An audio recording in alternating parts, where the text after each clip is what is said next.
All right.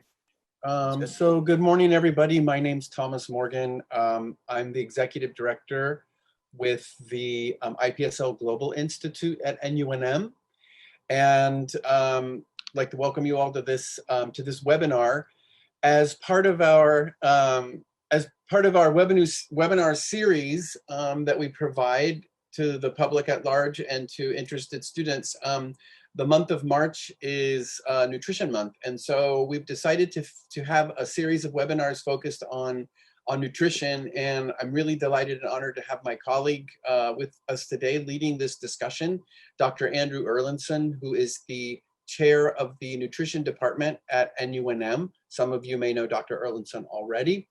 And we're going to be talking about, in essence, we're going to be talking about kind of the options, the degree options in nutrition at NUNM.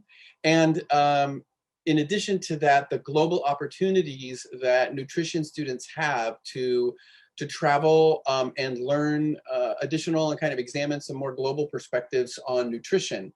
And that's the collaboration that the Department of Nutrition and IPSL Global Institute are launching now. And so we're excited to start this collaboration, and for you to be the first ones to learn about all the different global opportunities you have to engage in the topic of nutrition writ large around the world. So, Dr. Erlandson, please proceed. Thank you, Thomas. I appreciate the welcome, and I appreciate the opportunity to collaborate with the Global Institute with IPSL and see how we can provide greater opportunities for our students. I know for those of you that are participating live in our webinar today, you are a part of the nutrition programs in some capacity. So thanks for joining. I know there will be people with this recording that will be shared who might be looking at joining the NUNM community in some capacity or nutrition programs. So thanks for joining today. I'm excited to share these opportunities with you. I'm going to share my screen. I do have a few PowerPoint slides that I wanted to share as a way to kind of complement the conversation today. And we'll hold questions for the end, if you don't mind, just to keep with flow of the conversation. So I'm going to go ahead and share here with you. Does everybody see that screen? Perfect. Great. So this is really an opportunity for us to begin to engage in opportunities around the globe and how we can support communities in need, specifically when it comes to nutrition, although I know that other opportunities exist. But we want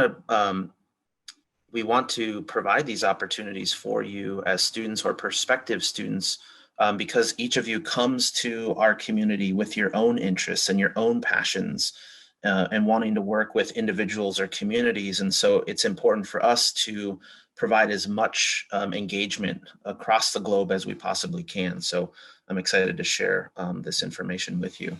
So this is really just an outline, and this was information that was provided to me by the IPSL team about different opportunities that are available there. And I'm not sure if this is all inclusive or not, but I wanted to lead with this because I think it's important to take a look at the different opportunities that exist in the countries around the world. And so I know towards the end of our conversation today, we can maybe follow up on some of the specifics and some of the countries and where this is happening and areas that you might be interested in traveling to. But one of the most important things I want to mention right off the bat, and my understanding is there's flexibility in how we can incorporate this into the curriculum for you.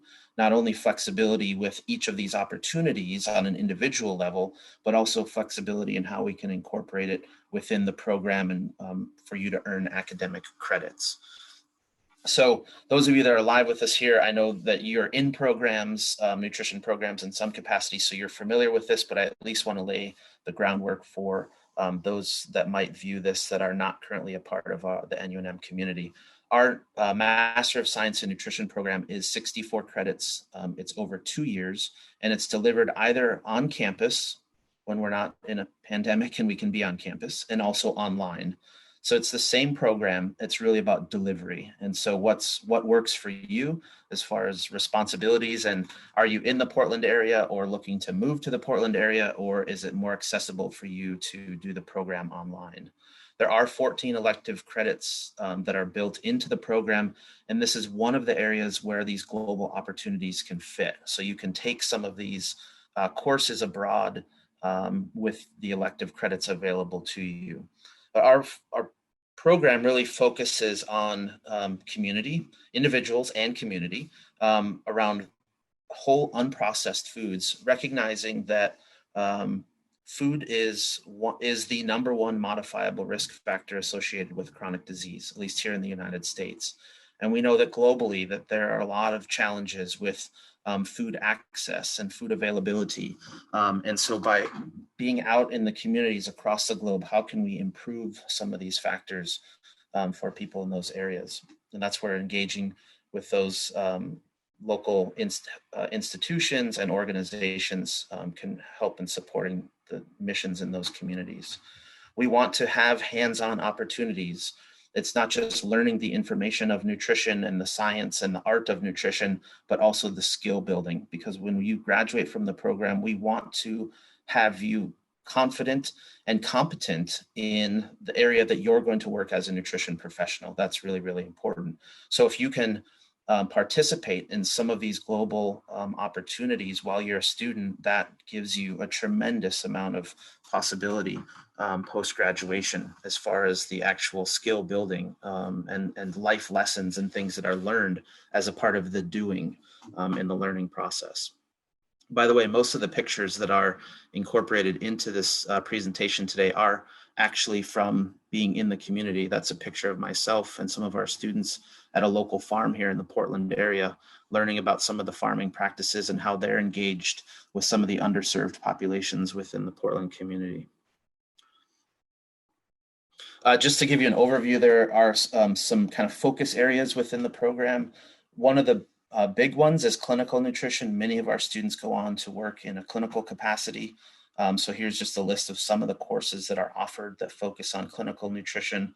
Another area is our community nutrition. So this really parallels with the opportunities through IPSL, Global Institute, Global and Ecological Food Issues, Culture, Humility, and Social Justice. It's really important for us to understand not only the individuals, but the communities in which we are working and how we can best serve them. We often learn about nutrition in a way that we have kind of ideals about what we want to recommend or suggest or support within our communities, but it's really about meeting the communities and meeting the people where they're at. That's what's most important, not necessarily about our ideals, but really about what's real for those folks. And so that's a lot of the conversation that happens within these courses. The next area is the Culinary Arts. We have a wonderful teaching kitchen on campus that we are very fortunate to call one of our classrooms. However, if you're not in the on-campus program and online, there's a lot of built-in cooking activities. And again, this is the doing part, the hands-on skill building piece that we try to incorporate into the classes. So there's a number of courses that do include cooking activities. While we are not a culinary school or a culinary program, it's important for us to help teach the art of cooking and the science of cooking and support that as a skill, as a life skill, because it is something that has been lost over generations as we have more convenient foods and conveniences within our own home with microwaves and all these things now that we've gotten away from just actually getting back into the kitchen and slicing and dicing vegetables and fruits and making our own food. So it's important for us again to engage and build those skills. One of the other things that I'm proud to mention about our nutrition programs is our determination to support students not only while they're in the program and seeing their success, but also post-graduation, whether that's through faculty mentoring. We have courses built into the program to support career and professional development. Every student participates in a capstone project. And that's either an internship or an individually driven project based on student interests and career goals. And then also the experiential opportunities. And that's such things like some of the global possibilities with the IPSL Global Institute. So we really work with students trying to support their interests and their career goals on an individual basis, whether that's done formally through classes, whether that's done one-on-one with faculty mentoring, peer support. We really try to do our best because everyone comes to this with a different connection to food, a different interest in nutrition and how they want to utilize the degree in their career. And so it's important for us to have those individualized conversations to say, where are you at and where do you want to go and how can we help you get there? And I think one of the opportunities is through the travel experiences and supporting the communities around the globe. So whether you're in the nutrition program currently or you're looking at joining our community and the nutrition, one of the nutrition programs, ways that you can easily incorporate some of these global opportunities is through elective courses, which I mentioned earlier. You have 14 elective credits available to you. Thomas, correct me if I'm wrong, but I believe that the courses through IPSL are 4.5 credits. And so 4.5 credits per travel opportunity abroad counts towards your elective credits. And then through the capstone project. Now, for those of you that are in or looking to become a student in the on-campus program, this might be a little bit more challenging because traveling abroad while you still have courses on campus is going to be a conflict. But those of you in the online program, there might be more flexibility to participate in a capstone project abroad. And as long as you have internet access, still be able to do your coursework from around the globe. So that's an easier opportunity. But again, these are individualized programs. We would talk with you one-on-one to determine what are the opportunities that you're interested in, how can we help you get there, and what does that look like as far as credits within the program. So these are conversations that you would have with myself, with Thomas, and the other staff, Ari and Dana at IPSL, to help you determine what that is. And this is some of the information that I've included that was provided to me from Thomas about the IPSL opportunities abroad. So I'll let him speak to those specifically, but I wanted to include this here so you just get an understanding of what is included as a part of the different opportunities that are available. And then just to kind of pull it all back together in perspective, what are careers that students leaving the program may embark in? Many of them go on to be clinical nutritionists, although not everyone. And sometimes it's combination of some of these together, where they're providing one-on-one nutrition counseling within a clinical setting as a part of an integrative care team, but they're also providing therapeutic chefing for folks. They might be teaching small classes in the community, or they might be teaching in higher ed. Some of our graduates have gone on to teach at community colleges and universities. Some of them have gone on to PhD programs. In fact, I just got an email last week from one of our graduates who is at a PhD program at Harvard, and she's really loving it there. There's lots of opportunities and where people can go. Sometimes this is a stepping stone to a terminal degree, such as a PhD or another clinical program, such as the naturopathic program or Chinese medical programs that we offer at NUNM. Or opportunities to work in the community with nonprofit organizations. Really, again, because the field of nutrition is so vast and students come to us with different interests, this is where that career preparedness comes in with faculty mentoring and some of our courses, where we really try to work one-on-one to say, what are your interests and how can we get you to that place? So there are different opportunities that are out there, really depending on kind of where you want to go with it. For those of you that are looking at potentially joining the Master of Science in Nutrition program, here are the admissions requirements. This is also available through the nunm.edu website. So you can take a look there and see more specifics about the program, the curriculum layouts, and that kind of information. But I wanted to include it here at the end for you. That brings me to the end of kind of my overview of the program. And I really wanted to just open it up, because there is, again, there's so much flexibility here. I think that's one of the greatest possibilities in this conversation is real. What are your interests, and how can I and how can the IPSL team help you, find an opportunity that you're interested in, and engage in the community that you want to work with. So I'm going to stop my presentation here.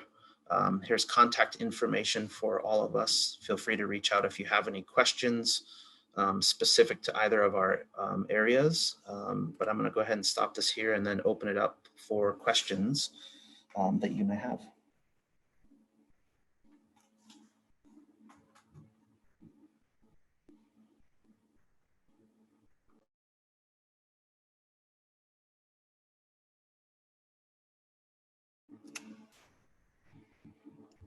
No questions. I have a question. Yeah, Kyla, please go ahead. What are some of the current opportunities that are already electives to foresee coming up that have a global opportunity as a class?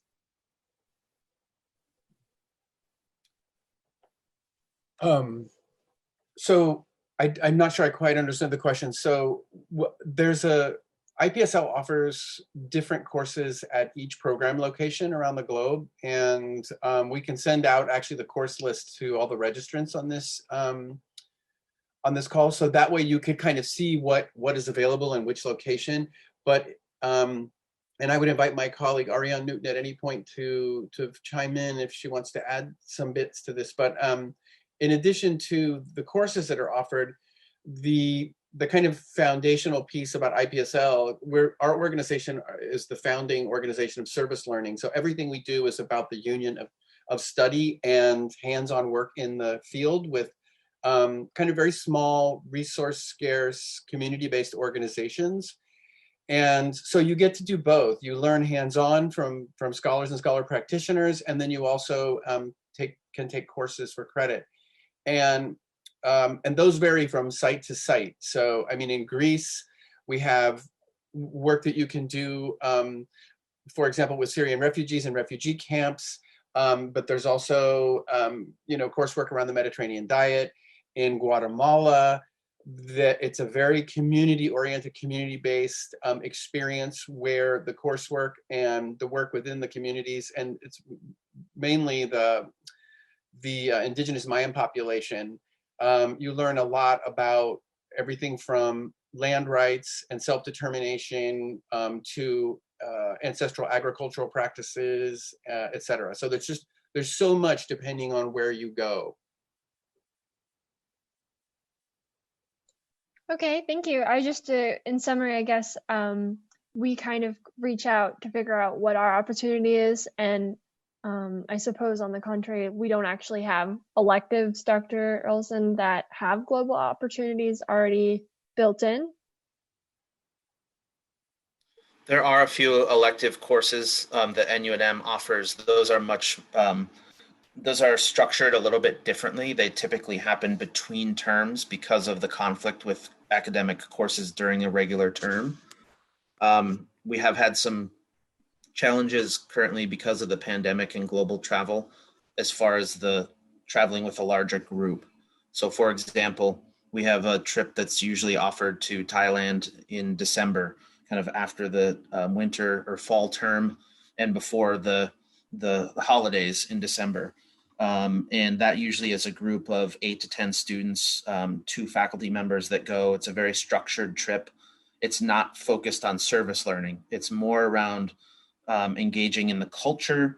That particular trip, they learn about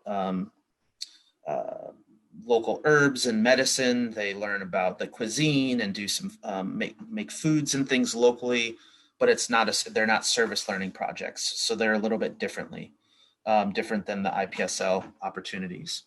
Mm-hmm. Yeah, and I might add too that because our programs are in, we have relationships with the partners in these communities. These are local folks that work with us, our teammates, and they're there 365. So students can actually create their own customized experience to go when they want, for the time period that they want. And that could be anything from, a couple of weeks to an entire term or more. It just depends on kind of what your situation is, what your budget is, schedule, et cetera, et cetera. And again, then we would work with you to find out kind of what your focus is on nutrition and learn a little bit more about your goals, both with respect to your academic program, but also to your professional goals. And then we would kind of give you kind of a short list. You should think about these locations because this is what we're doing there. And this is an organization or an NGO that we're working with that's doing really cool stuff here. Just kind of depends on what you want to do. And I might add, sorry, my video's not working for Zoom. I don't know what's going on, but but I am here and I do have a face. This is Ariane. I might add that if you want to catch a NUNM nutrition alum who is also an IPSL alum, Danny Gaudet, she's going to be speaking about her experience. She went to Colombia, Medellin in particular, and that's one of our program sites, which happens to be open to U.S. passport holders now, along with South Africa and Guatemala and Peru. But she was very interested in sort of the community education aspect of nutrition, and one of our partner organizations is an NGO that works a lot in just general social services, but had some projects particular with women that have come down from the rural villages, and they lived in impoverished communities, mostly, with young children, and so there was some definite deficits along with access to healthy food, nutrition, all of that. So she went in there and developed and ran some education programming with them around nutrition, and she had a really good time. So hopefully you can join us for that. And then I also wanted to quickly mention that in our South Africa program, we have lots of cool connections with actually 3 really good connections that focus on nutrition and gardens in service of marginalized folks, food, kind of food programs around food distribution, and utilizing kind of the things that they can grow naturally and easily in South Africa. So utilizing traditional food stuff. And so those opportunities do exist in South Africa, and that's pretty cool, working with people in the townships who have been very marginalized, and also people that are living on the streets and have addiction issues. Yeah, I would say too that we have students there right now, Mm-hmm. Working in these areas, and we'll send to you guys as registrants. We have, as I mentioned, March is Nutrition Month, and so we have nutrition-themed webinars coming up. And as Ariane mentioned, the next one is the alum of the nutrition program, Danny Gaudet, and she's doing sustainable nutrition. No, sorry, the next one is from Guatemala, and our program director there, Christian Chacon, is going to be on the webinar as well, so you get to hear directly from him. He's the person you'd be working with and seeing daily in Guatemala. The following week is with our program director in Thessaloniki, Greece, and she's going to be talking a lot about, the Mediterranean diet and health and lifestyle. And then after that is the one with Danny Gaudet, who talks about community-based nutrition education in Colombia. So anyways, lots of different webinars for you to kind of catch. We'll make sure you have the links to all of those. Yeah, this is great. Thank you for sharing that. It's really exciting about the future opportunities coming up too, to hear about some of the experiences within country. I see that there's a question in the chat from Jacqueline, who's soon to be graduating from our online nutrition program. and is wondering about doing an opportunity or something this summer. And I would say yes. As far as I know, there's opportunities that are continuously available. Part of it just depends if you're thinking about academic credit, if you have elective credits remaining and what that would look like. If not, then we would have to kind of revisit what that would look like as far as how you can participate there if it's not for academic credit.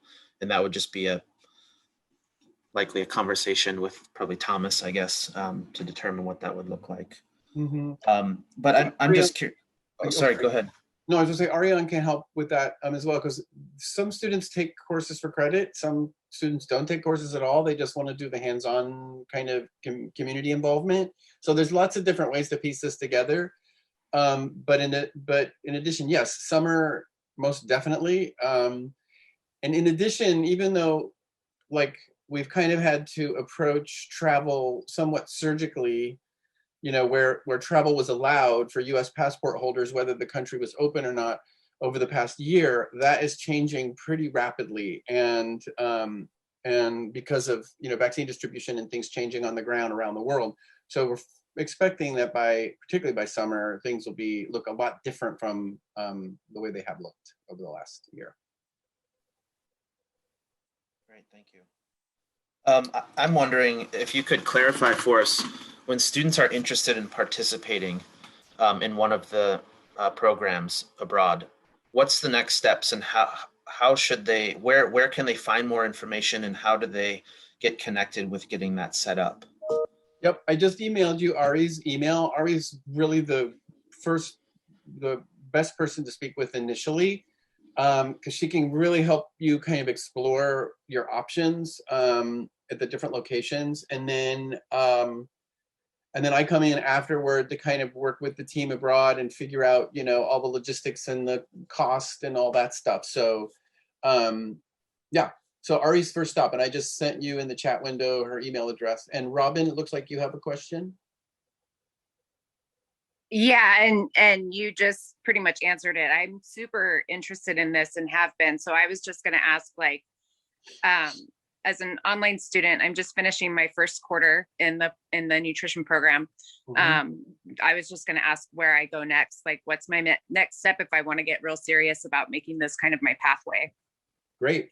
Yeah, just contact us, and global education is what we've been doing for eons and our passion. So we love working with the students to find out what you want to do. And, you know, and like we also have the opportunity for you to become more proficient in a language. So if you really want to learn whatever, Spanish, Vietnamese, whatever it may be, we can help you with that too while you're on your program. Okay, great. Thank you. Yeah. And I should also add that in conjunction with just talking to you individually about your goals, both, as Thomas said, both educationally and career-wise, we do that through a series of conversations. And simultaneously, I encourage you to have a conversation with Andy about where you're at in the program, you know, what you're trying to achieve, what course might, if you're going to do this for academic credit, what course might fulfill something that you need to have fulfilled. And that kind of happens all simultaneously, so we can just sort of zero in on what is the best approach for you.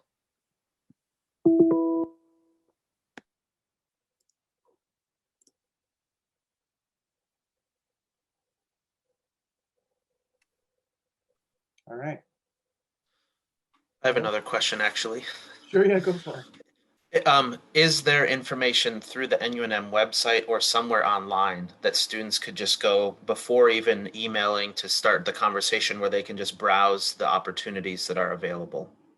Yes, I will put that URL in the chat box as well. It's from the IPSL website, which has a lot of information. So I'll help you kind of by zeroing in on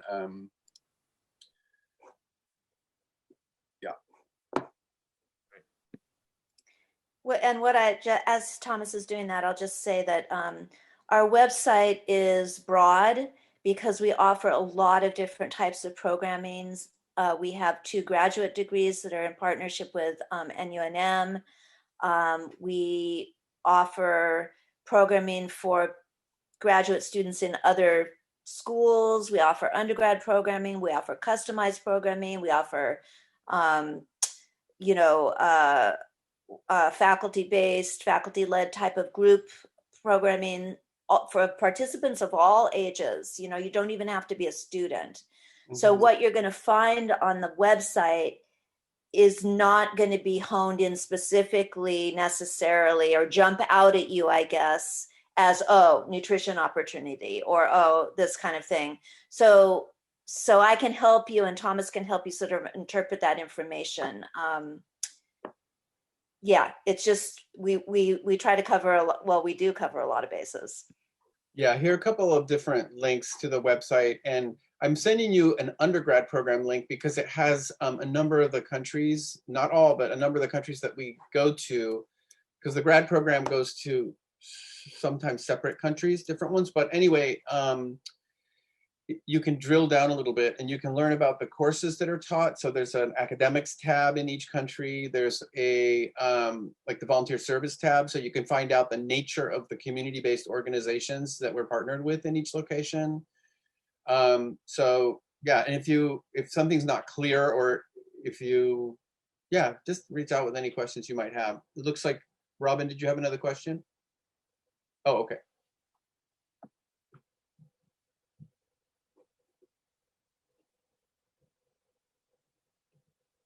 All right. Well, we hope to hear from you. I thought of one last thing, quick, sorry. Oh, yeah. When you go on and look at Greece, we have not yet put up the Mediterranean diet and lifestyle, and that is because it's a new course and we need to wait until the final approval, which is coming. But so know that the course will be offered, it's just not put up on the website yet.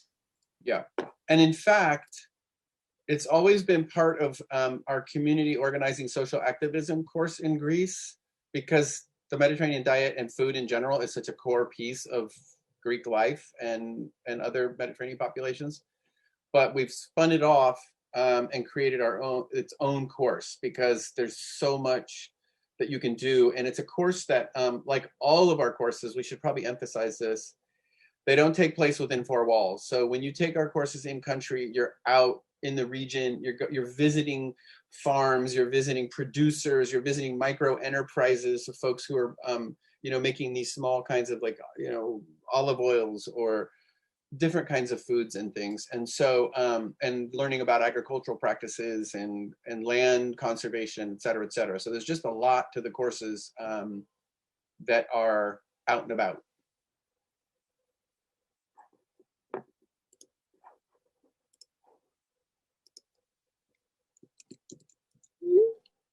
I just wanted to say, as we're wrapping up here, I think thank you. I'm excited that we can provide these opportunities for our students and get creative and be flexible in how these are offered and delivered. And I'm excited for the possibilities that exist for the students that are considering going and embarking and engaging the communities around the globe. So thank you. You're welcome. We're excited as well, and look forward to working with those of you who want to do this. Thank you, everybody. Thank you. Bye-bye. Bye. Thank you. Thank you, Dr. Erlandson. You're welcome. Thank you.